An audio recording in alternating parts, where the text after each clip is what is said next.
Hello and welcome to another video. So we're going to be covering Aggro Portal. It seems to have taken a little bit of a resurgence lately, with Portal climbing its ranks quite decently. It's still holding its own very well, and Aggro Portal and Artifact Portal are both sitting in about a reasonable tier 2, I would say. While they're on the lower end of the tier 2 spectrum, they have a pretty decent matchup against most decks at this point, so it's actually not too bad. I am running one Seraphic Blade just in case. I've run into a few decks where having a 2-drop clear is actually really handy, and Seraphic Blade does give me the potential to clear amulets as well, so that's always quite handy.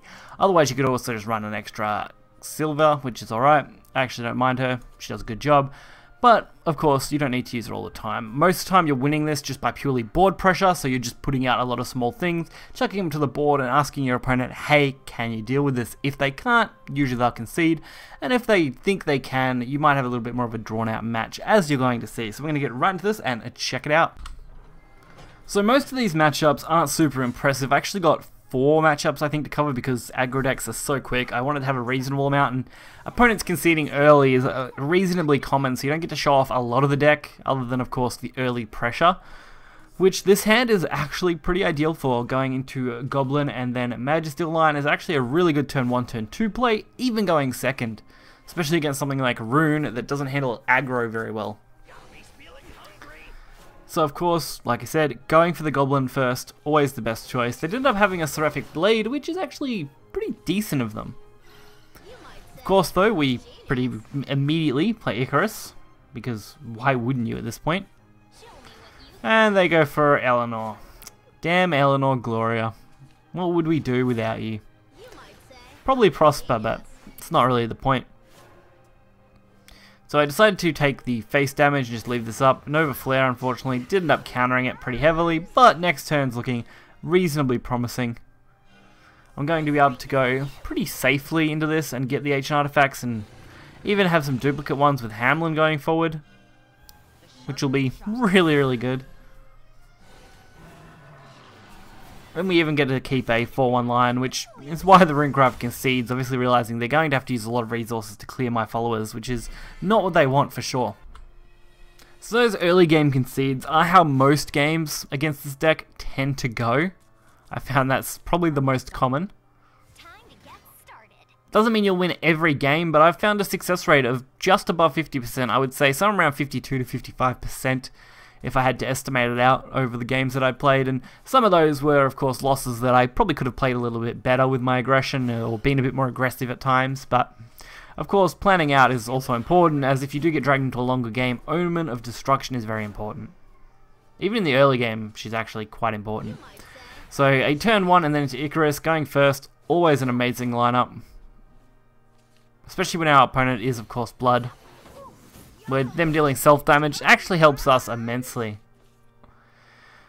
So I don't have many other plays, so Hamelin it is. I mean, at least that puts something on the board and gives us something into our hand, so it's better than nothing at this point. Now we need to deal with this 4-2. And I think just throwing Omen, it's a decent Bane, can't be easily killed by spells and effects, and is a fairly decent body. Especially with Florist coming down. So it's actually a really good trade-off. If I had to trade with anything right now, that would be exactly what I'd want. Especially since we can basically go for our free Omen Evolve now. It's going to make the Bloodcraft follower very angry very quickly. Although I do love their sleeve. Obviously, you know, Japanese players have access to those sort of ones, and a little disappointed that we don't have that kind of access these days. But see, very quick concedes tend to be how this deck goes. So if you are looking for a deck that is pretty reasonably fast, but also, you know, reasonably consistent, this isn't a bad deck. I would still recommend, if you're just aiming purely to climb at the moment, Unlimited, as far as I'm concerned, is probably the better bet. With something like Aggro Blood, it's cheap and easy and really just can grind out really quickly. Whereas if you are just looking for something for rotation, this deck actually isn't a bad aggro option, and it is reasonably cheap compared to a lot of other aggro options that are out there right now. I mean, Aggro Forest and things like that are quite expensive decks. So I do go for the Hamelin, again, want a body on board on turn 2, and this does tie in well with the Silva, which is exactly what we want. Since she is of course going to gain a pretty decent benefit out of this and allow us to start pinging every turn. I actually found she's a great card overall for this aggro deck in particular. Both because on turn 7 you play her, she's a 6-drop ambush, and that's actually pretty nuts. But on top of that, of course, the combination that she can do with a lot of these cards works out really well for board pressure and, of course, future pressure with a ping every turn. So there is the Hazardous Invention. I love using that and Disciple of Destruction together. Basically free draw. And we got 4 damage. As I mentioned, it's quite a straightforward deck. You definitely want to be as aggressive as you can.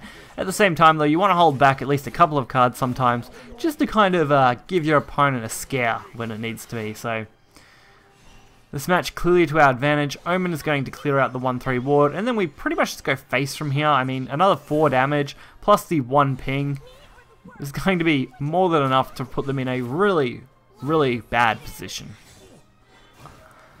Plus, if they wipe this board, we have Destruction in white to play, so that's another big positive. At least this time though, they went Omen of Disdain. Obviously looking to clear out as much as they can. No surprise. They didn't get a good hit though, that's really not where you want to go because we do win the game now thanks to an Evo on the Goblin. If they had have actually traded in properly, they wouldn't have had to worry about that, but obviously giving us the victory was more of a power move for us. Now for our final match, we are actually up against Sword, and it's probably the one I would consider the best of these 4 matches so far. As far as, you know, getting to see the deck play out, getting to see how it interacts with another reasonably competitive deck that's on a very similar level, and honestly it makes for a much more interesting video than the previous 3 games, which were much more of just flood early and win.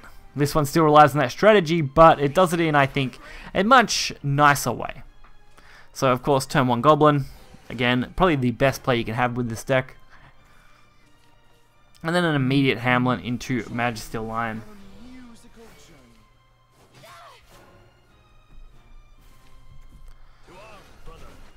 Because we do have the Ardent Sniper, which, of course, we're going to use, because why wouldn't you at this point? And we'll also clean up this board because you don't want to leave anything up for Sword these days. It's always a risk, as they could play something even more devastating, and then you have to deal with much more in one turn than, of course, wiping them out as effectively as possible. And there is the White Wing, or Sword Wing, or whatever it is for Sword, I always forget. Either way though, flooding the board, definitely the way to go. Best thing they could do next turn is clear out probably 2 things.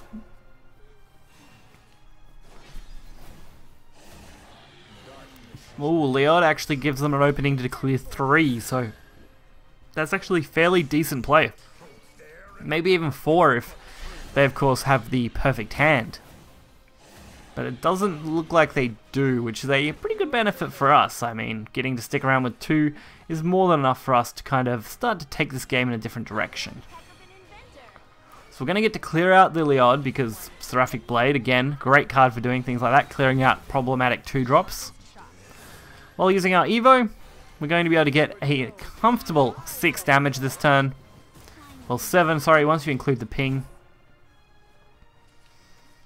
And it actually had a really good hit as well. This Frontline Cavalier is a little bit of a problem because, of course, with the Evo, it's going to heal a lot, but I think if we set up our Sniper next turn, it shouldn't be a big deal. Actually, sorry, we have to wait till turn 7 to set that up, since we do need it to be enhanced.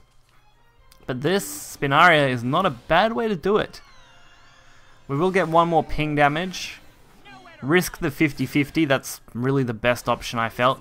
I could have, of course, cleared the 4-1, but I wanted to take the chance. I'm already ahead a lot at this point, so even if I don't use Silva as a 7-drop, I could still potentially use it as a good 3XL.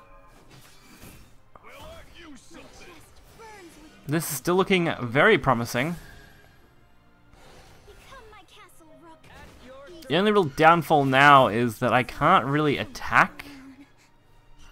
And my only hope is that they can't heal 2, so if they can't play 2 officers next turn, we should be fine. And that's not an officer, that's a commander. So summoning one officer, if they hit face, it's not really going to be enough. Heartless Battle will allow me to clear the ward, and then I go face for 7 damage thanks to the ping effect.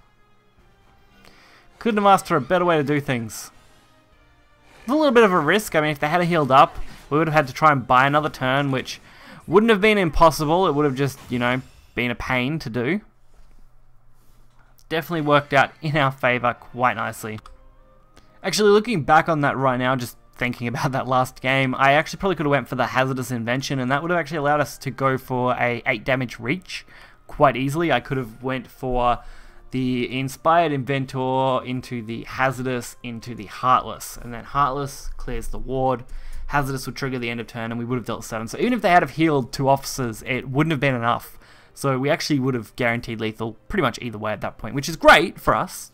So that's always good, but that probably would have been how it went down. So hopefully you guys did enjoy this video. I had a lot of fun with this deck. I always do with these kind of aggro portal decks. They're always pretty straightforward and quite enjoyable to play for myself.